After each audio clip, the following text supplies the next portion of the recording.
How great is our God. Sing with me, how great is our God. And all will see how great is our God.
In 1731, a Spanish commander cut off the ear of British Captain Robert Jenkins and told him to take it to his king. This began the War of Jenkins' Ear. British Admiral Edward Vernon, with George Washington's older half-brother Lawrence, sailed to Panama and captured the Spanish city of Portobello, but failed to take Cartagena, Colombia.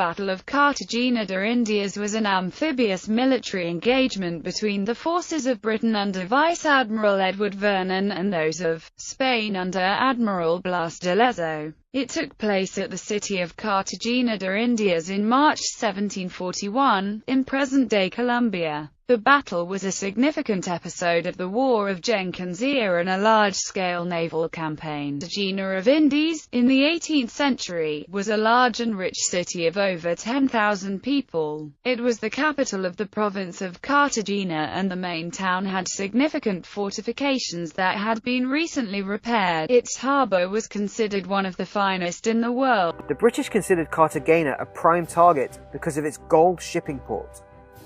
General Vernon showed up a number of times to test Cartagena's strengths and defences in brief skirmishes. De Lezo's lasting legacy probably comes with his next and final battle. 2 years after his campaigns in Algeria, King Philip V made De Lezo General Lieutenant of the entire Spanish Navy. On the day he was promoted to his new rank, he returned to the Americas and stationed himself at Cartagena. Cartagena is a city in what is modern-day Colombia. At this time, the British Navy General Edward Vernon was moving from port to port in the Caribbean and probing Spanish defences for weaknesses. Sometimes he'd return and tear down Spanish fortifications. He then attacked fully in 1741. General Vernon brought to bear nearly 200 ships and 20,000 men, consisting of soldiers, slaves and sailors. De Lezo's fortress consisted of around 3,000 to 6,000 men and strong fortifications. Cartagena of Indias was the centre of America's commerce and the place where the wealth of the Spanish colonies converged, an attractive prospect for the British Navy. And in this video, we're going to go over the story of one of history's most amazing and fairly overlooked people, Blas De Lezo. Blas De Lezo was born in Pasajes, Guipúzcoa, on February 3rd, 1687. His military career commenced in 1704 when he was still a teenager, and without weight, he was fighting a non-stop series of horrific battles. In these years, Spain found itself in a war between the Habsburgs and Bourbons, as they both fought for the crown after the death of King Charles II, the Succession War. This year, his leg had to be amputated at the knee after a cannon shot hit him in the Battle of Vélez, Malaga, the most important navy battle in the Succession War.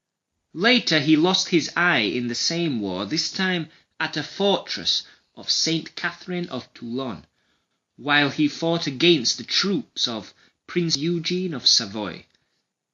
In 1710, however, he won a lot of admirers and prestige as he commanded a Spanish frigate that captured a much larger British warship, an incredible accomplishment at the time.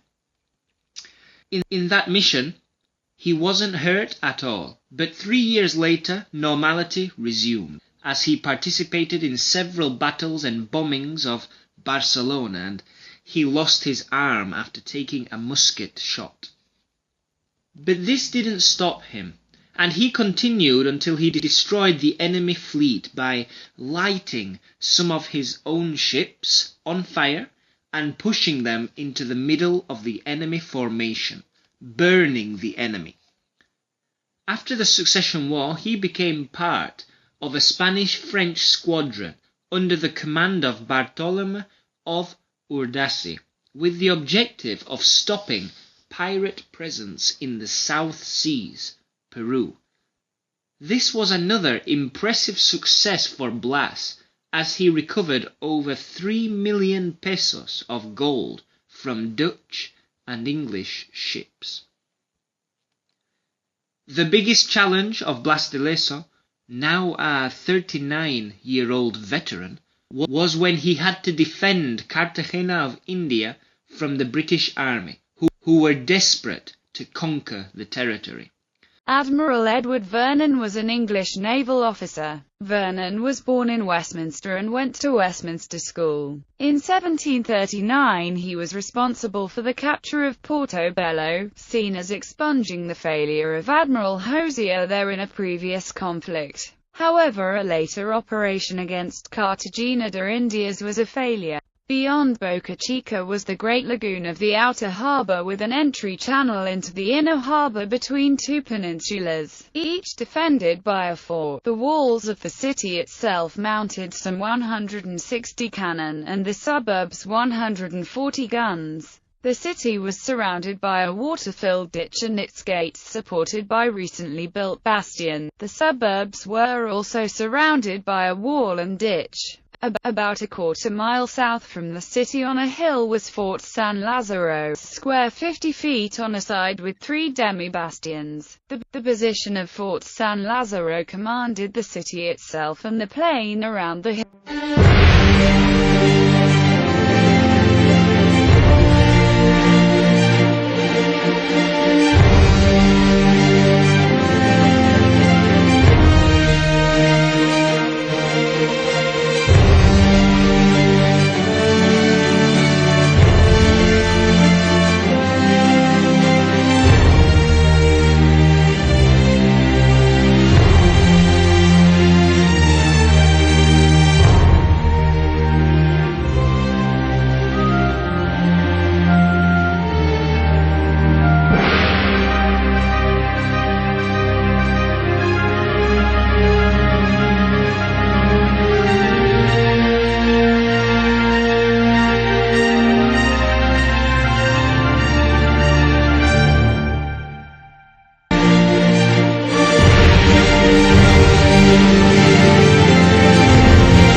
From the best landing point, the beach at Texar de Gracias, to Fort Lazaro was 3 miles long.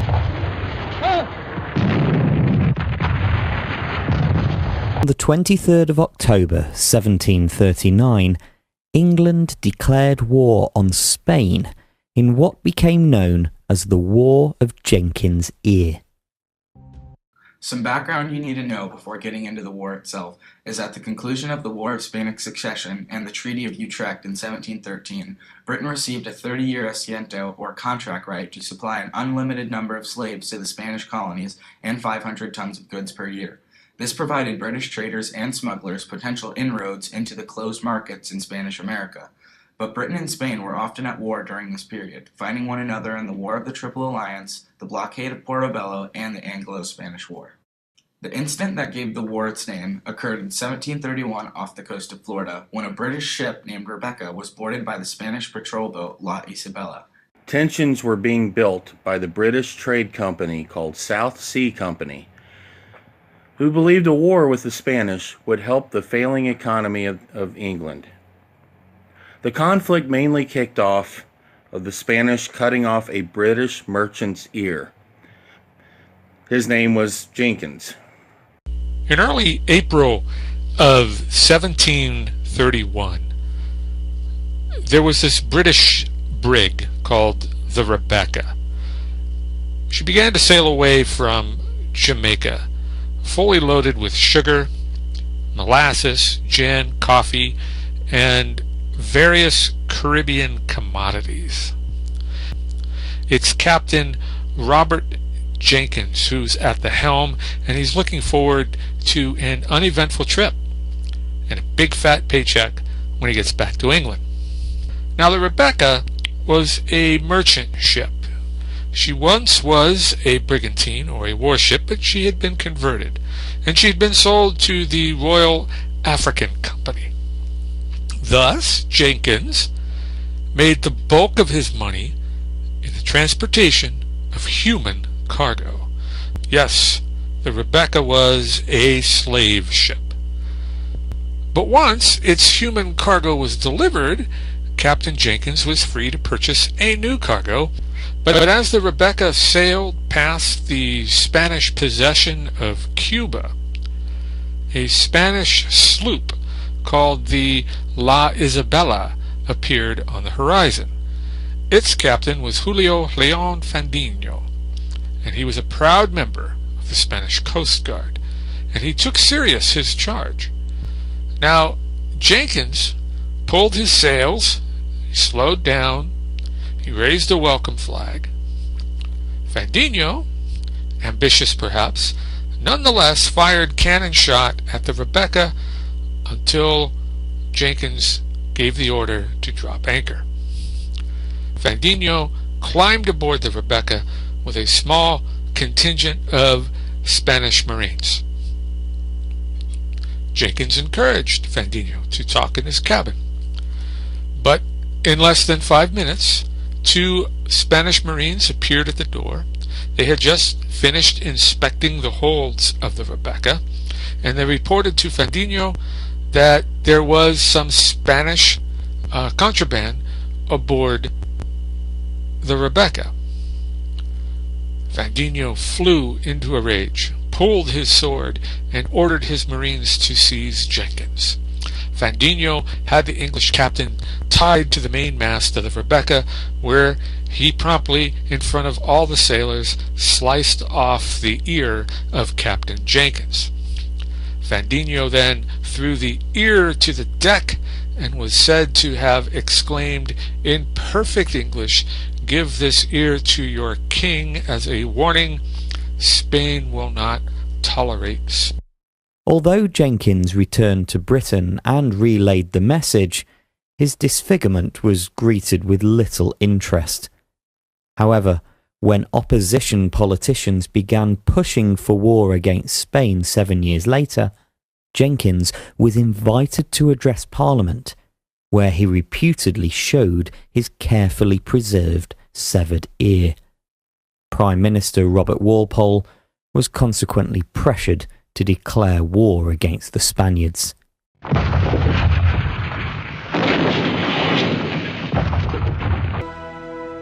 Queen Elizabeth I built up a navy her father would have loved to have commanded. But in future, heavy armament will assume a more prominent role in fighting at sea. Fleet commanders will need bigger, stronger ships to support a greater number of heavy cannon. And the Royal Navy's answer to the problem would be to write down a fighting doctrine and issue it to all its admirals. That doctrine would result in the great ships of the line.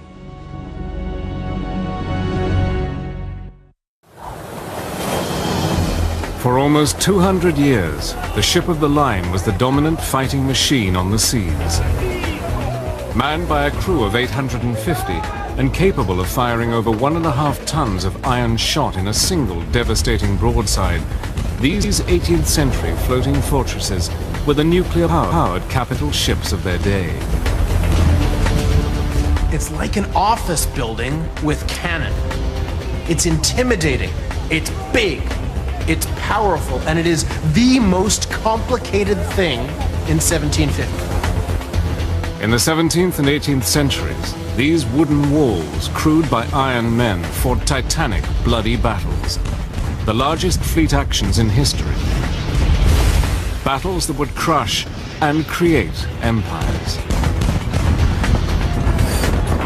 They were such grim, desperate, savage, brutal battles, and the chance of surviving them was, 1 in 3 if you were at the front of the line.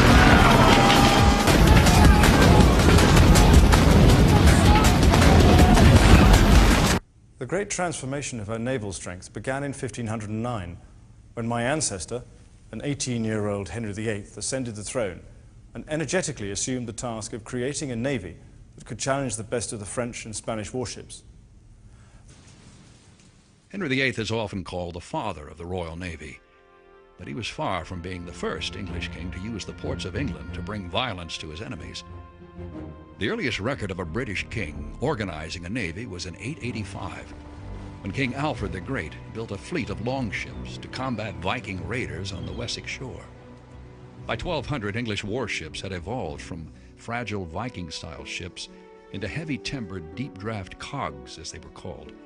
And by the 15th century, cogs had been replaced by the larger and more refined carrack, though both shared the defining characteristics of warships of the time. They have big, high superstructures. They're like floating castles, and that's undoubtedly the way they thought about them, because that's the very words they used. Forecastle, forecastle, after castle. And so they go into action running alongside an enemy's ship with these castles crowded with fighting men. They're carrying the same weapons and proposing to fight in the same hand-to-hand battles as they would ashore. Despite the great evolution of naval architecture, the tactics for fighting at sea changed very little for thousands of years. Most sea fighting is almost entirely hand-to-hand fighting. Medieval English ships also had archers, of course, but essentially when they fight another ship, if they do, then they come alongside and fight it out hand-to-hand. The typical scenario seems to have been that just as you ran alongside, if you had some guns, you fired them off, and they made a colossal bang, which frightened everybody, an enormous cloud of smoke. Their main objective is a kind of cover for the boarding party. They boarders scramble across in the smoke. They clearly weren't expecting to sink ships with these guns. But as guns got bigger and more lethal, so did the fear of capsizing. The solution to the problem was the watertight gunport lid, which allowed heavy cannon to be mounted lower in a ship, where their weight would serve as ballast. Perfected early in the 16th century, one of the first monarchs in Europe to have his warships fitted with the new invention was Henry VIII. Well, the Melrose represents probably one of the first attempts to build a purpose-built warship capable of broadside engagement. The actual building of the ship with these gun ports with tight sealing lids is something which is pretty much of a revolution, because it does allow guns low in the ship. One of the great things about it is a huge number of guns on board, and when one looks at it, the 91 listed guns, 34 of those are big carriage-mounted guns, some of which weigh nearly 3 tons. Aside from the throne itself, the most valuable of Henry VIII's inheritances were at Portsmouth, a royal dockyard and 4 large carracks. Using these as the basis of a permanent royal fleet, the young monarch began aggressively building and acquiring more warships. Over the course of his reign, the royal fleet would eventually grow to a total of 58 vessels. When one thinks about Henry VIII at the start of his reign, here is an 18-year-old who was determined to be the early 16th century superstar. At the beginning of the 17th century, after the defeat of the Spanish Armada, the new Stuart kings initially took little interest in their navy. But by 1640, Charles I had sustained a massive expansion program on the revenues of a highly unpopular tax. Ironically, as his battles with Parliament plunged England into civil war, his navy sided with Parliament, and in 1649, Charles was executed for treason. During the new Commonwealth period under Oliver Cromwell, England's need for renewed strength and security against royalists as well as hostile neighbors led to an even more powerful fleet. Known as England's wooden walls, these mighty ships were initially constructed in the dockyard of Chatham. Chatham, a very exciting place. It's the birthplace of many of the ships in the Royal Navy. The Unicorn and the Victory, for example, are still in existence today. Some of the oldest ships afloat, and they started their life in Chatham. So the English invent, first of all, the gun-armed ship of the line, and the first of those, typically for them, is called the Sovereign of the Seas, to tell the rest of the world who's in charge. Designed by a brilliant English shipwright named Phineas Pett, the Sovereign of the Seas was launched in 1637, well before linear tactics were codified in the fighting instructions. But her immense size and striking power made her the prototype for ships of the line for over 150 years. She was 232 feet long and weighed over 1,500 tons, making her by far the largest warship in the world. But her most impressive feature was her armament, 104 bronze cannon on 3 decks. Since ships of the line were not built to a standard set of specifications, the vessels were categorized by size and number of cannon. The largest ships of the line were termed first-raters. A typical first rate would take between 3 and 5 years to build. They'd be built fairly slowly because they were intended to last for a long time, so the very structure of the ship had to be built steadily and allowed to mature as it was being constructed.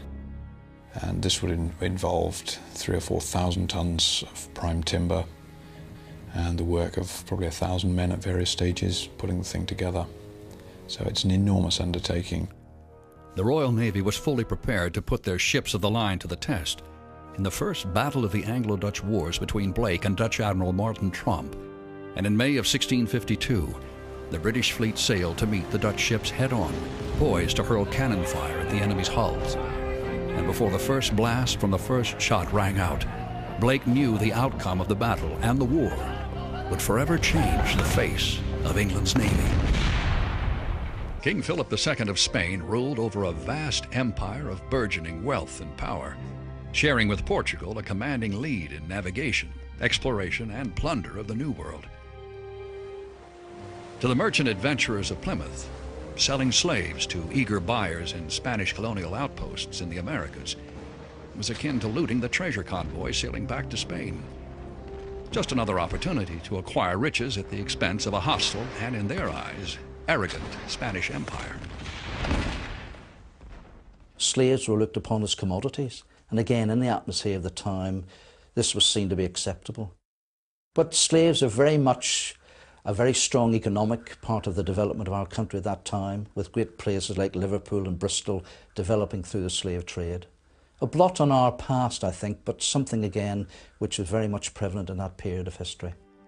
And the reign of Henry's daughter, the extraordinary Elizabeth I, would see the development of a faster, more lethal fleet that would eventually engage an enemy in a great sea battle. When Queen Elizabeth came to the throne in 1558, a period of calm and stability began. England was still a weak power, but a recovery began to take place. While avoiding open conflict with Spain, the Queen turned a blind eye to private incursions against the Spanish king. In this way, she created an atmosphere in which men like Drake were turned into practiced and expert seamen by becoming privateers. Thus, the old English tradition of piracy, which lay at the heart of England's struggle to assert itself, was harnessed by the Crown. The profits reaped by sea captains like Drake and Hawkins on their privateering ventures made them wealthy. These profits were also distributed among the crews, their investors, and the Crown. Often, one of the investors was Queen Elizabeth herself. They're going out there to make a profit. And it's very interesting to see the Queen herself then coming in on this trade and investing in people like Drake and Hawkins and saying, yes, I want a piece of this action and I will finance you in this. Privateering was by now an established form of revenue for the Crown. It was also a form of undeclared war. It was for both these reasons that Elizabeth sanctioned a venture by Drake in late 1577. He was planning to raid the Spanish ports and Spanish shipping on the west coast of South America, and then to proceed on into the Pacific Northwest. It's surprisingly difficult to be sure to what extent people like Sir Francis Drake were acting explicitly under orders from the Queen, or with a discreet wink and a nod, or were stretching their discreet wink and a nod in ways which had not been intended. It's in the nature of 16th century warfare, and obviously a complete lack of communications with people once they're at sea. You have to leave them a lot of room to play with, and people like Drake were apt to do a lot of playing when they had a lot of room to play with. The Queen would have to cope with the consequences, but that was in the nature of the world. In the days before radio, you couldn't help it. Drake's opportunity to join this preparation for world plunder came through his cousin, John Hawkins, whose family was financing voyages to the west coast of Africa. John Hawkins was one of the most successful privateers in Plymouth. The most prominent of them all were the Hawkins family of Plymouth. They are engaged in a number of English enterprises in which they were more or less the first English ship owners, shipmasters, to try pushing into really long-distance trades, and also, more or less as an automatic consequence, to push into the monopolies claimed by Spain and Portugal. To King Philip II, Hawkins was trouble enough. But increasingly, it was Hawkins' young cousin and protege, Francis Drake, who acquired the more fearsome reputation. Because of his uncanny gifts of navigation, the fierce loyalty of his crews, and his astonishing success as a privateer, Drake was known to Spanish sailors as El Draco, the Dragon, and imbued him with almost supernatural powers. He was a great seaman, arrogant, great sort of charisma, overpowering in many ways. And my goodness, wasn't he tough? He was tough on people who stood against him. At this time, nearly all sea expeditions were privately sponsored, and Drake's career began in the manner typical of most professional seamen, serving aboard a ship belonging to a relation, where he picked up what skills and experience he could. In October 1567, Drake sailed with John Hawkins on a slave trading expedition. Most of Hawkins' ships were the new race-built galleons, which were low in the water and very responsive. But the Queen had lent him 2 very old ships of the high-charged kind, built by Henry VIII. The Jesus of Lubeck and the Minion were floating fortresses. With their high poops and forecastles, they were very effective against boarders.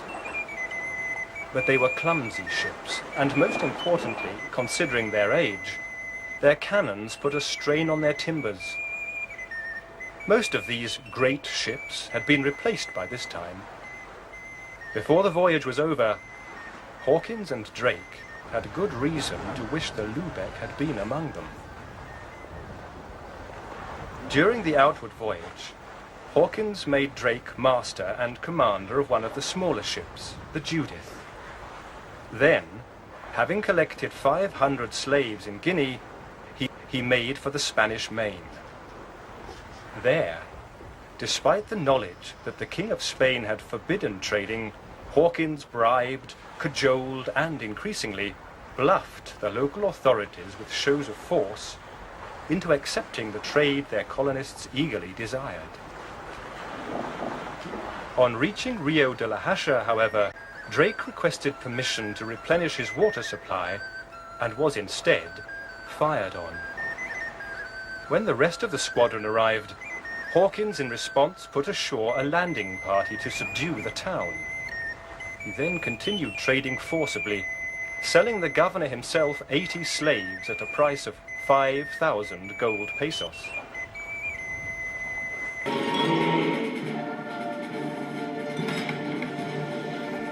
Admiral Blas, sir.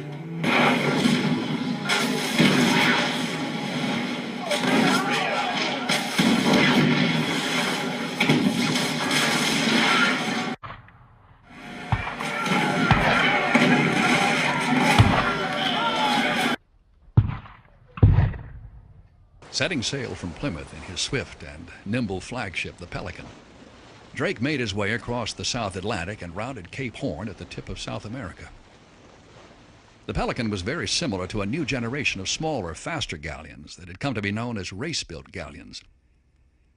They were in part influenced by Drake and Hawkins' battle experience against the larger Spanish galleons during their raiding ventures.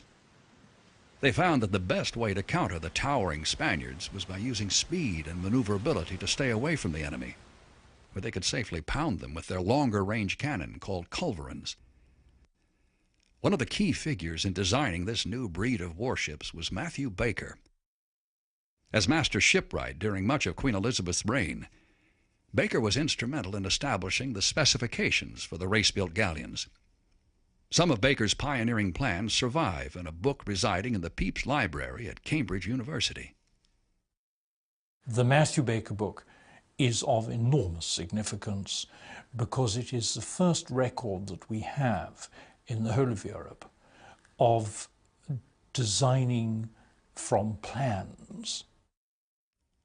Unlike earlier shipwrights, who designed by experience, instinct, and by building scale models of their ships, which guided workmen during their construction, Baker used designs drawn out on paper, many of which were inspired by the forms of swift-moving fish.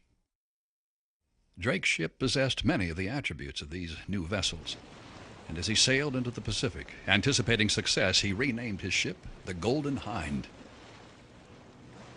Just a few days later, off the coast of Peru, he spotted the Spanish treasure galleon, Señora de la Concepcion.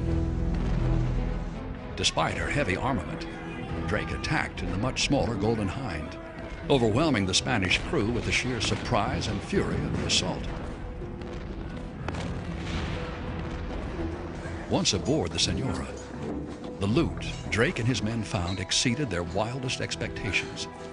Jewels, uncut stones, nearly 80 pounds of gold, and an incredible 26 tons of silver. It was one of the greatest hauls of all time, a treasure worth more than Queen Elizabeth's total revenue for an entire year.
Here, the outset of his career, Drake was already participating in, and no doubt learning well, his semi-piratical trade. Drake's adventures at this time were as varied and exotic as the treasures he featured.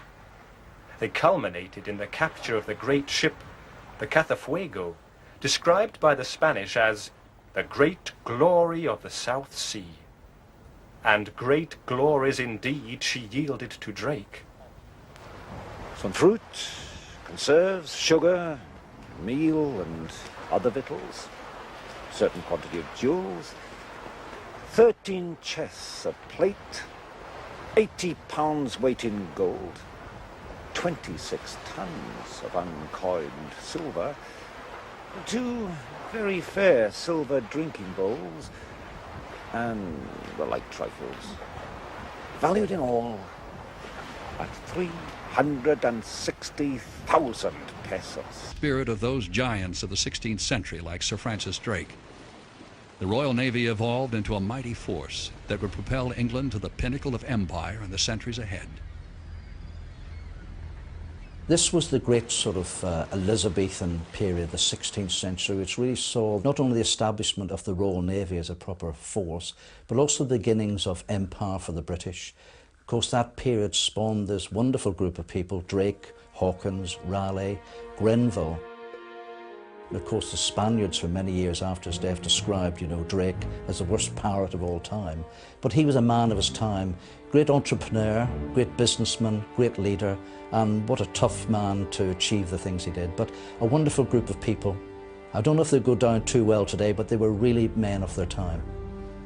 It was Drake whose fighting spirit could not have allowed the Armada to rest at anchor at Calais, and was instrumental not only in Spain's defeat and humiliation, but in England's growing confidence at sea and abroad. There arose a legend that if ever England is in a time of need, Drake's drum will summon him to rescue his country again. And when England's survival is at stake, the Royal Navy will answer the call in his stead. Blake's cunning skill against the Dutch and Nelson's victory at Trafalgar prove that it's not only large ships and numbers and size of weapons that win battles, but the strategy and courage behind them.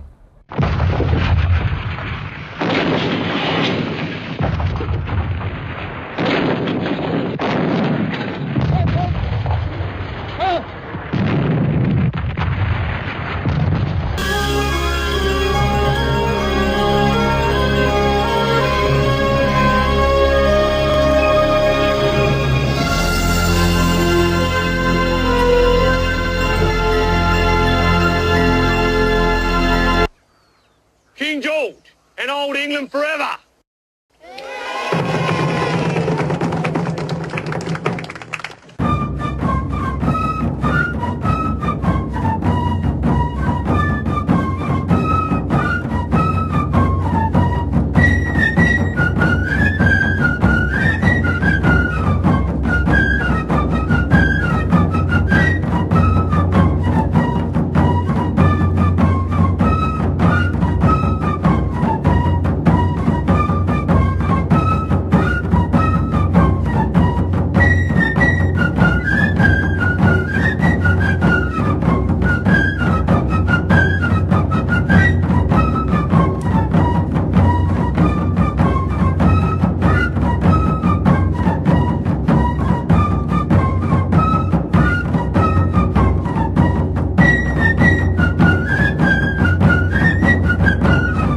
Señor almirante, los ingleses se acercan. Ubiquen al dragón y al conquistador en Boca Grande, y vigilen cada barco que se acerque. De Lezo se situó con sus otros 4 barcos. El Galicia, el San Carlos, el África y el San Felipe, cubriendo Boca Chica. Carlos de Snows mandaba las fortalezas en tierra bomba.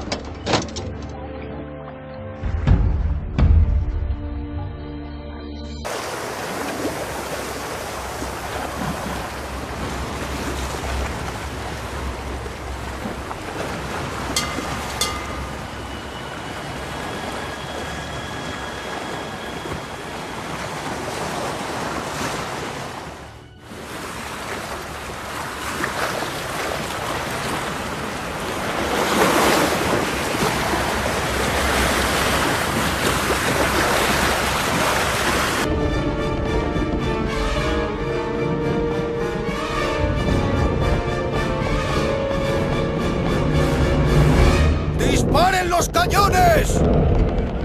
¡Barco enemigo! ¡Izan la bandera!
Enemy fleet ahead! All hands on deck! Battle stations! Battle stations! Make ready to attack! Your nation expects that every man do his duty. Action stations! Prepare solid shots! Aye, aye, sir!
Entreguen estas órdenes de inmediato.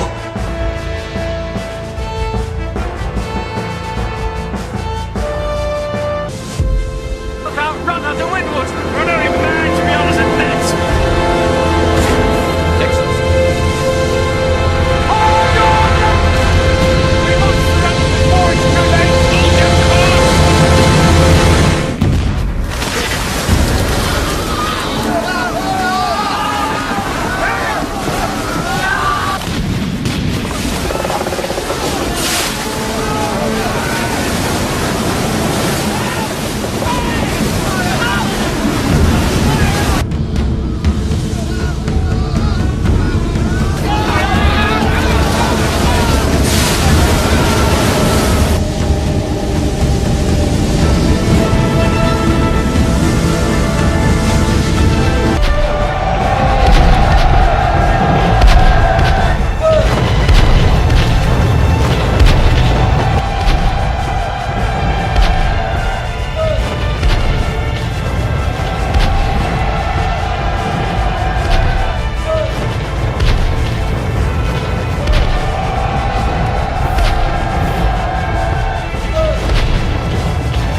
hacemos? Nos están derrotando. El San Carlos, el África y el San Felipe. Esto nos dará tiempo de reorganizarnos.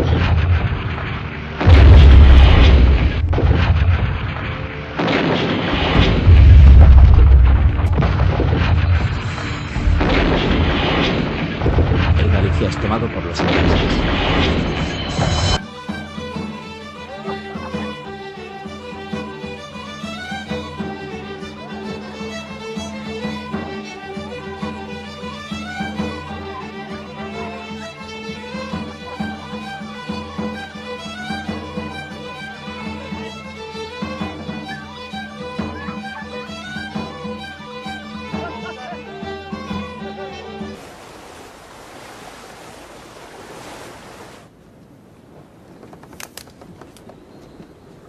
Captain. Landing beach inside, sir. Very good, Mr. Bowles. All hands shorten sail. Aye, aye, sir. All hands! Shorten sail! Mr. Hornblower, the beach is in sight. Prepare to disembark, please. Aye, aye, sir.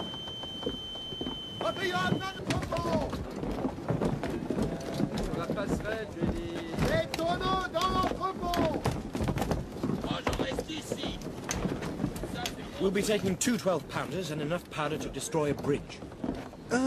What size is the bridge, sir? Well, I'd imagine it's a bit bigger than the river Matthews. Sir? Never mind.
Supplies ashore, sir. All boats returned.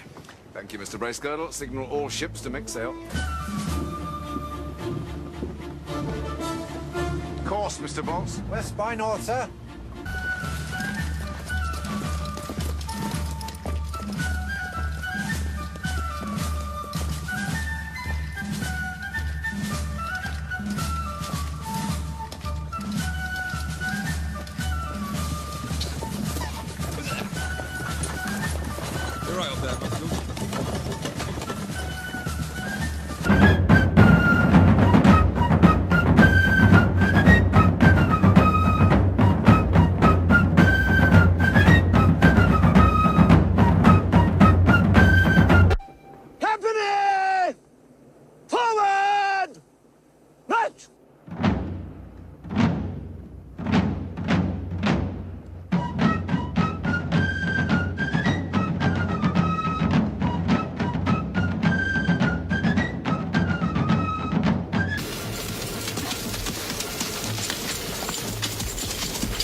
Major!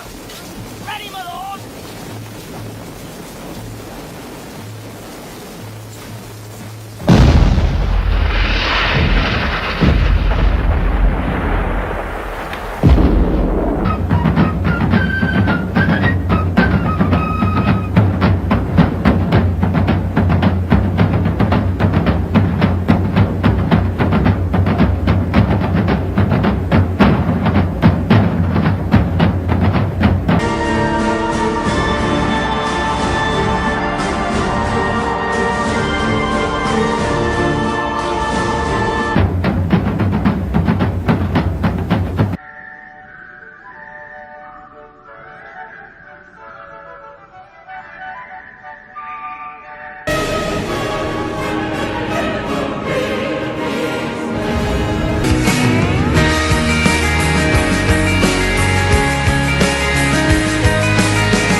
artillery. Concentrate on the center. Drive them back.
Turn their flank.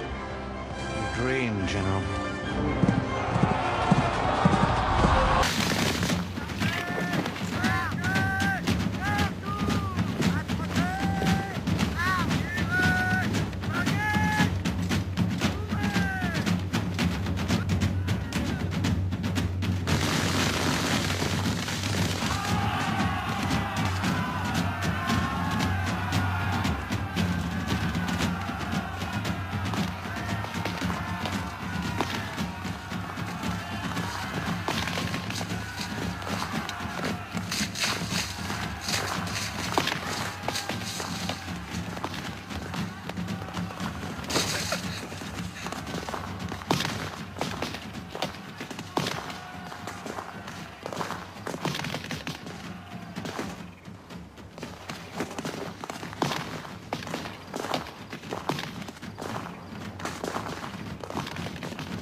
right at their throats, right at their necks, and just about to breach those last walls, and Blas De Lezo ordered the door to be opened and to send out his last 300 men to attack.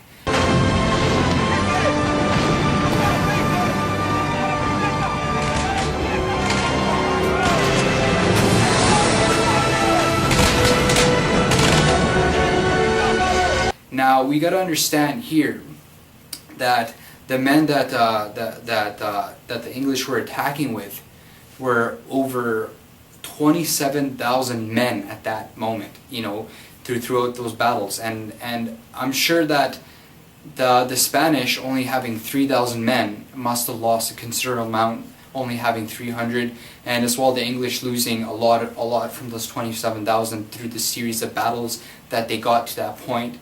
And the English, you know, they were hurt a lot, but at the same time they were advancing, they were succeeding. And that's when the people of Cartagena, the Carthaginians, they were left, you know, pretty much desperate. So Blas De Lezo opened that door, he launched the last 300 men to attack, and then he pushed with these 300 men, and the English, they were like, you know, the commander was like, what the hell are you doing, you know, opening the door, you know, we're in the middle of sieging you, you're gonna get killed, you're gonna get overrun, what are you doing opening the doors, you know, just sit in your sit in your settlement and get besieged, you know, go out like men. First there's a prayer, you know, what the hell's going on, like, what are these guys doing, like stopping in the middle of the fight to pray, and all of a sudden they're opening the doors. They must have thought that this Blas De Lezo guy, half guy without a leg, barely use of an arm and one eyeball, the guy's a nut.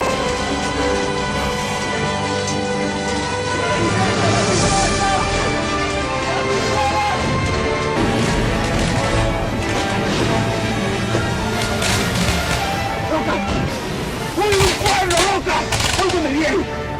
Si no resistimos, vamos a la plaza. Vamos a rodearlos y nos ponemos en pleno fuego. ¡Vamos! ¡Camina!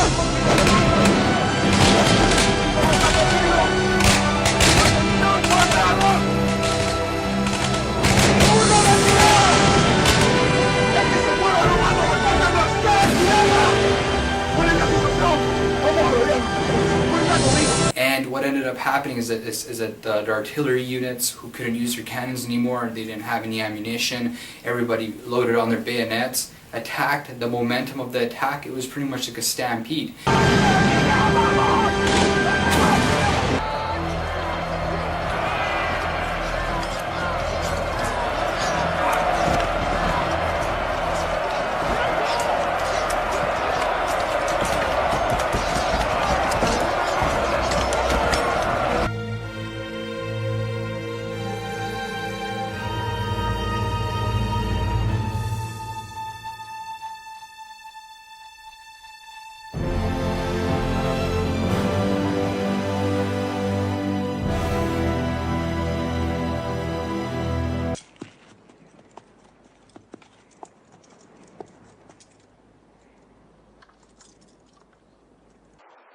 Las embarcaciones inglesas estuvieron saliendo por Boca Chica. El 20 de mayo salió la última embarcación inglesa, con la derrota en hombros. En la fiesta de Blas